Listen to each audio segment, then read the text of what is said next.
Hi everyone, and welcome to Retronauts Micro, Episode 1. I'm your host, Jeremy Parrish, and that's it this week. Retronauts remains a bi-weekly show, and this season, on the off weeks, we won't be running the usual pocket episodes, which were supposed to be very short and to the point, but almost always ended up being about the same length as normal episodes. That won't be the case for micro episodes, which will run in the 5 to 10 minute range, maybe 15 if Bob gets chatty. There's no particular fixed format for Retronauts Micro. This episode is me on my own, but Bob has already recorded a few that involve panels of regular Retronauts contributors having a succinct conversation. You'll probably like some of these, and you'll probably hate some. But the goal here is to give the regular episodes a little extra breathing room so that we can improve their quality. Based on the episodes we've recorded to date, I'd say it's working. For my own micro episodes, at least to begin with, I'd like to look back in detail at gaming fixtures of my childhood, things that may not necessarily prop up a full episode, but nevertheless shouldn't be forgotten.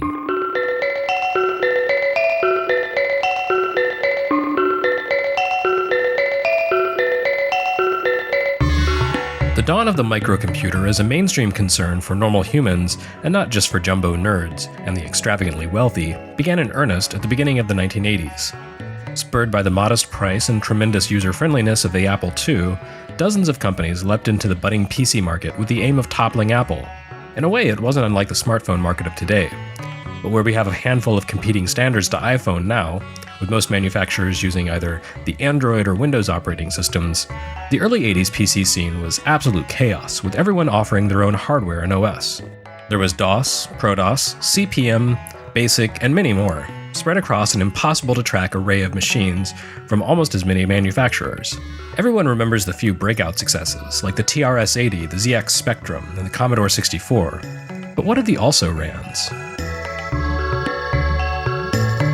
Like a lot of people born at a very specific time, making us old enough to have been exposed to computers during this chaotic era, but young enough to have been interested in, rather than terrified of them, my first computing experiences transpired on one of these forgotten devices. In my case, I discovered computers with the TI-99 4A, an odd little computer from Texas Instruments. You know, the graphing calculator people. The 99 4A got its name from its predecessor, the 99 4. I have no idea where that one got its name, though given TI's legacy of naming its calculators with two-digit numbers, I suppose the designation 99 was meant to say, hey, this is it. This is as big as the numbers get. This is the ultimate calculator. To run all the power here, this is the one. The home computer from Texas Instruments. This is the one. Except it wasn't, really. I don't remember ever using the 99 4A for any mathematical function besides maybe math blasters or something along those lines. We didn't really use it for word processing either, because it lacked an 80-column display option. Really, the 99 4A was good for programming, assuming you could find programs for its specific language. Like most computers of its era, its TI BASIC operating system was based on a standard, but had its own unique permutations that rendered most standard BASIC programs inoperable on it. Not that my friends and I understood the difference at the time. We'd spend hours inputting programs from Byte or Enter magazines or whatever, and wonder why they wouldn't work. BASIC is basic, right? Part of what made the 99 4A so unique was its architecture. It was, so far as I can determine, the world's first ever 16-bit personal computer. Not that it really took advantage of that power, it also included 8-bit components, and the interpreter that connected the two tended to slow programs down considerably. But the potential power under the system's hood spoke to TI's determination to make the 99 4A the best possible system they could create. They used premium components, which ended up being the system's doom, since competitors like Commodore could undercut the machine's price by using less expensive parts. Ultimately, the resulting price wars bankrupted TI, and the 99 4A slunk away from the market after selling only a few million units. That wasn't a terrible number for those days, but it didn't begin to compare to the success that the VIC-20 or C64 saw. Anecdotally, the 99 4A appears to have been limited to a regional phenomenon, and I happened to be right at the epicenter.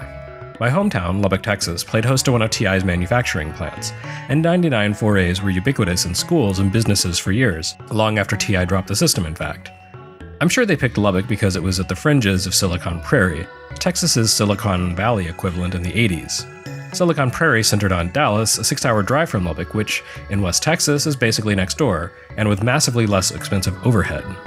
I can only assume using a non-TI computer in Lubbock back then was the equivalent of driving a Honda in Detroit in the 70s, bound to get someone angry and possibly resulting in physical harm to the offending consumer.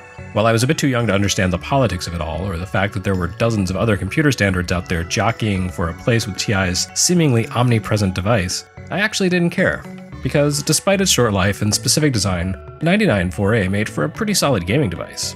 For some bizarre reason, TI decided to distribute software primarily on solid-state cartridges rather than on diskette or tape.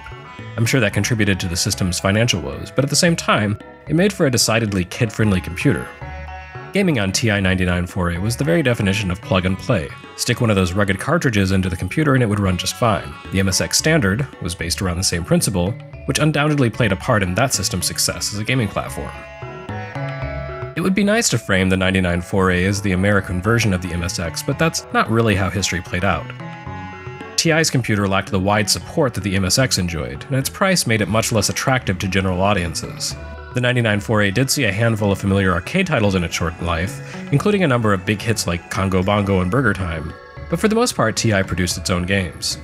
This makes the 99 4A an interesting and unique little corner of gaming history, with a number of titles never seen anywhere else. Parsec, for example, cribbed from Defender pretty openly, but it played as more of a standard shooter.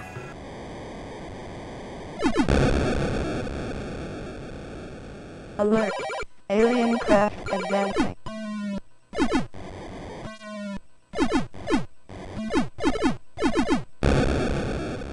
Tunnels of Doom was a primitive computer RPG.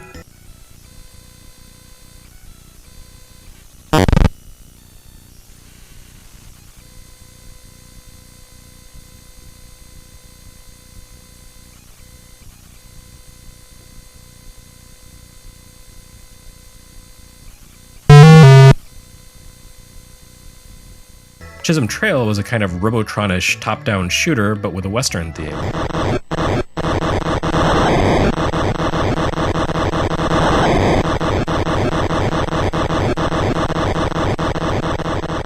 The WUMPUS took the old text game WUMPUS and added a visual element to it to make it accessible to younger players.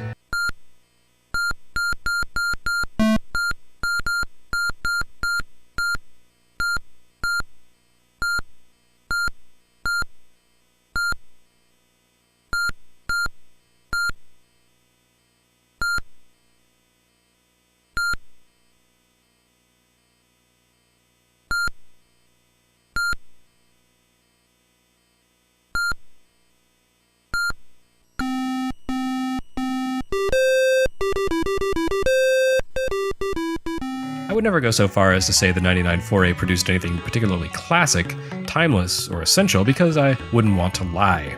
Nevertheless, it was a fascinating little machine. At the very least, its game offerings ensured every kid in the classroom jockeyed for a turn at the system during free time. TI-99 4A hasn't been completely forgotten. Though it's little more than a footnote in history, game enthusiasts still seek it out as an interesting and pleasantly finite platform to add to their collections. The system even played part in a subplot of AMC's 80s Silicon Prairie drama *Halt and Catch Fire* earlier this year. Granted, the subplot had to do with how the computer was destroying Texas Instruments and the need to kill it off as quickly as possible, but even so. When was the last time you saw the Exidy Sorcerer or the Video Brain family computer show up in a major Hollywood production, eh? 4-cycle wait to clear every time we load it. Plus a power regulator that gets so hot, users refer to it as the coffee cup Hunt. You're listing off a lot of problems, and a lot of problems means a lot of money for fixes. We need assurances that correcting these will solve the computer's flaws once and for all. Well, they won't.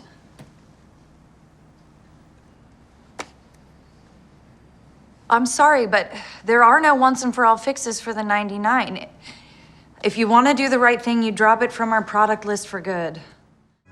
Gone but not forgotten, the TI-99 4A probably deserved better than it ultimately got. Not a lot better, mind you, but a bit.